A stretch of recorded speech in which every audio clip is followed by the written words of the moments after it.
All right, we're ready to move on to block 2. And the person delivering that today is Rick Turoczy. And I've known Rick now since basically I moved to Portland. And we thought Rick would be perfect for this because of what he does there. And I'll try to give you, just touch on it briefly. But I will say this, Rick is about as deeply absorbed in the Portland startup community, especially in the tech side, as anybody in that town. And he's provided, and that's why I think he's unique to this particular presentation, he's provided a lot of leadership and mentorship and direction to a lot of people trying to get, their businesses and their acts going in the Portland area. And he writes a great blog called Silicon Florist. You should check it out.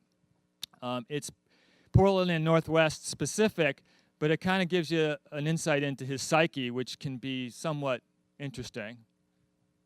That's all right. And he's also been an entrepreneur himself.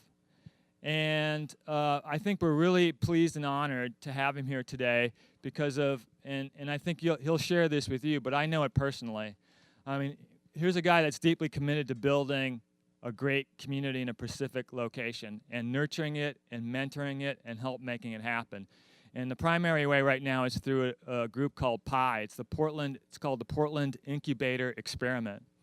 And what Rick was able to do is gather some pretty big hitters, corporate hitters like Wyden Kennedy, which is a great advertising agency in Portland, Coca-Cola, right? Target, Google, and get them together and say, look, we're gonna, and what the premise was this, we'll take applications from a bunch of startups and we'll pick 5 or 6 of them, give them 18 grand, and then put them in an office in downtown Portland for 3 months, right? And mentor them and get them going. And it's been a pretty interesting experience over there to watch and see, because my office is like a block away from this place. But I think when it comes to what we're talking about today, I think there's a lot of observations that Rick has made I think will be valuable to this group, and that's why we invited him today. So without any further ado, Mr. Rick Turoczy. Thank you.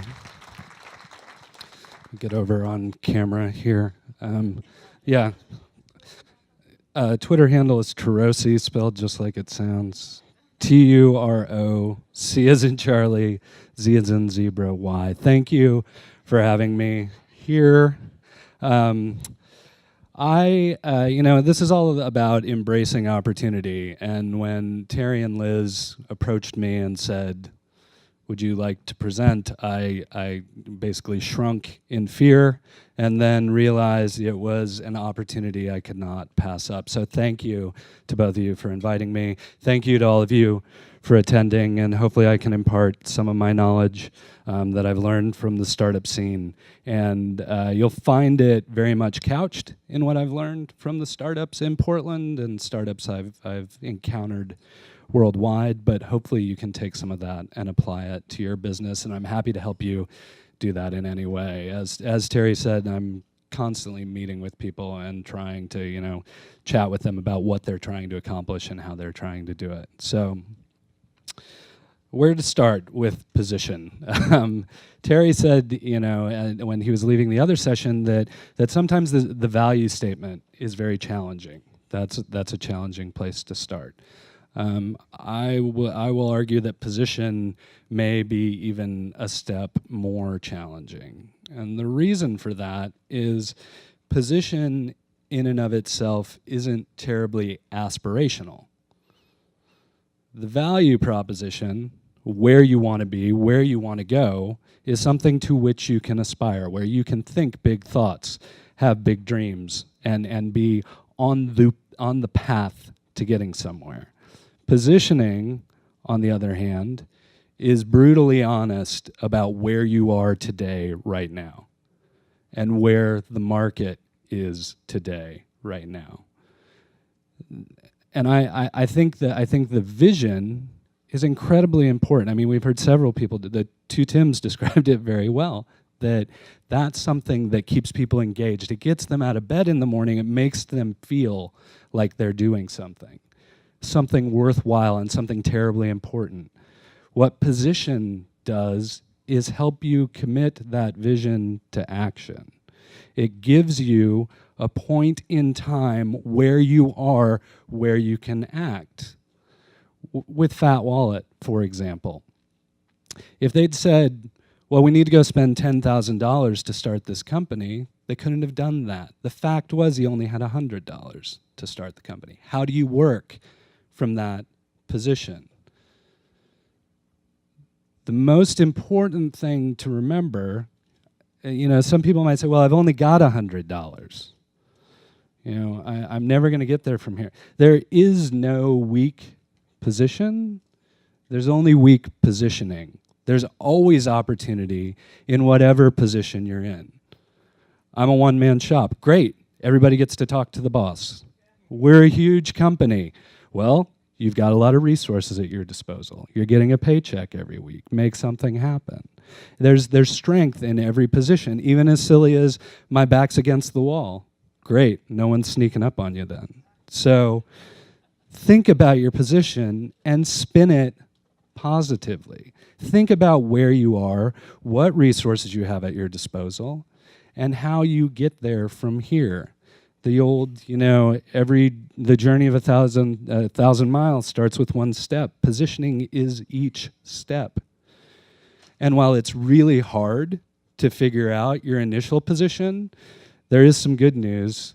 You're going to get a lot of practice because position changes constantly. Every time the market changes, every time a new competitor comes along, every time somebody mentions your company in a tweet, every opportunity or failure can change your position in new and interesting ways. So let me give you an example of this from my day-to-day life dealing with Pi. So as Terry described, Pi is a startup accelerator, much along the lines, if people are familiar with Techstars or Y Combinator or something along those lines, we run a very similar program. Or if you've done a startup weekend, or even this environment. So it's like this environment only for 3 months straight. And what we try and do is really help create great entrepreneurs who might not win with the business they're focused on right now, but we're going to teach them how to be better entrepreneurs. And the most difficult balance for any entrepreneur, whether you're inside an organization as an entrepreneur or outside of an organization trying to make it on your own, one of the most difficult things to balance is that wanting to boil the ocean, wanting to change the world vision with trying to do something that's an action that actually allows you to pursue that vision. And that is an incredibly difficult balance. How do you continue to keep your eyes on this distant thing and yet focus on something you can actually do to move forward today? And that's what position helps you do. So how do you determine your position? How do you start working through this question? Well, we've got a model coming up that we'll go through, but at the high level, there's some very, factual information, some quantitative information. How big is the market? What technology do we have at our disposal? How much money is this going to cost? How many people do we have? Just core facts about your position. Maybe it's just you. Maybe it's a team of friends. You've got numbers there, so quantitative things. And then we get back to vision. There are the qualitative things. Where do we want to go? How are we going to get there? Do people love our product? Do we care if people love our product? Is that important to us? Do we want people to love us or love our technology or love what we do for them? And taking those different components and munging them together very carefully is how you determine your position. And today, we're going to get a chance to work through that. But it's challenging for everyone. And I know you guys can do it. And I encourage you to not lose sight of your grand vision, but to take some time and really reflect. Position is all about honesty. It doesn't need to be externally digestible. It doesn't need to be your tagline. It doesn't need to be something you're going to put on posters. It needs to be a statement that is completely true of where you are right now. Not where you wish you were, not where you want to be, but where you are right now and the resources at your disposal right now, because it's your first step. Liz mentioned a chess game, and I think, it's a good analogy for positioning. Each piece has a particular position at the beginning of the game. And ultimately, you want to win the game. That's your vision. I want to win in this chess game. But pieces can only move certain ways. Pieces can only assume the position. I can't believe I just said assume the position. Pieces can only, thank you. Pieces can only assume certain positions. And no matter how much you want that knight to move 5 spaces and then jump diagonally and take out the queen, it can't do that. That's not its position. You have people who have roles. You have resources that you can put at your disposal. You have technology you can put at your disposal, but each of these things has a position. People have positions. Companies have positions. Products have positions. And you need to understand each and every one of those and how those work together, because therein comes the opportunity. If you have somebody who is amazing in their field, and you have a product that people love today, right now, but you have a small market, there's an opportunity there. You can make things happen, but you have to understand that position to know which way you're going to go. In the startup world, and I'm glad to have heard it mentioned several times, and I'm glad to hear that, the word pivot. Sometimes it gets into buzzword bingo. Some people overuse it, but the idea, to me, pivot is repositioning. It's looking at where you are today, not changing the underlying technology, not changing the people, just looking at the facts and saying, is there opportunity based on my current position? That's the pivot, okay? That's a repositioning. My favorite example, probably everybody's favorite example lately, is a little company called Instagram, which just got acquired for, I think it was $4 trillion. 50-50. Yeah, each employee got 50 trillion, I think is what it was. Yeah, so, but I was really lucky to be observing the Instagram story throughout that whole course of action. It actually started as an app called Bourbon. Did anybody use Bourbon? Come on, anybody? Yeah, drank quite a bit of bourbon. So it was Bourbon, and it was BURBN.com. And I don't even think it works anymore. But it was basically this concept that it was going to be a competitor with Foursquare. And that's what the guys really wanted to build. They wanted to build something that had check-ins and social sharing and the ability to upload photos. And actually the thing I found most interesting about their application was they were one of the very first ones to do future check-ins. So I'm going to be in this spot 30 minutes from now. So if you want to meet me there, you can. Which I thought that was the most interesting part. Obviously, I was wrong. So I don't always pick the best winners, but that's what we try and do. But what they discovered is the only thing people were really using in their app was this photography thing, and they love taking photos and sharing them with people. And if they could put filters on them with a Hipstamatic or a Camera Plus, then there was something really interesting there, and people really seemed to dig that. And they said, well, wait a second.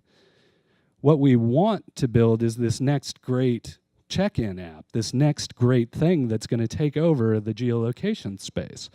But what they wanted didn't matter as much as what their position was.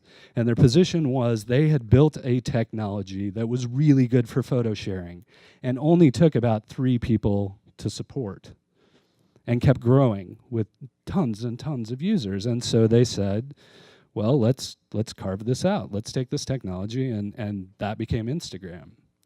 The other thing they noticed was Well, iOS users seem to do this a lot more than anyone else. So instead of getting fragmented and going, well, we need a BlackBerry app for this, we need an Android app for this, they said, we're going to focus on iOS from the outset.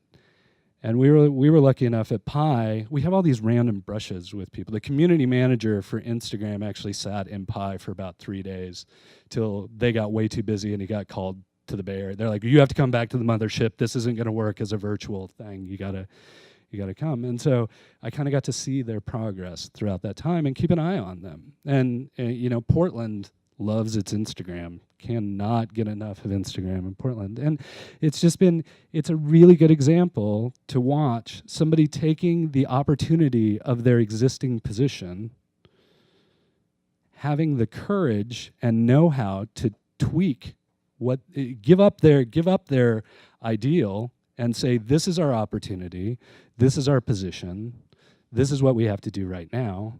And now they've exited at $50 trillion per employee, which is just amazing considering our economy. But so that's position. We're going to go through this thing.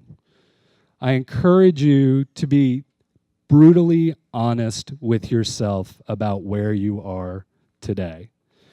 You got to work on your aspiration, you got to work on your values and what you think you would like. Now you need to turn inwardly and say what you actually have. Where are you today? Sitting in this room right now. What's at your disposal and where can you go from here? And I'm really looking forward to seeing what you guys come up with. Thank you. Thanks, Rick. It's awesome.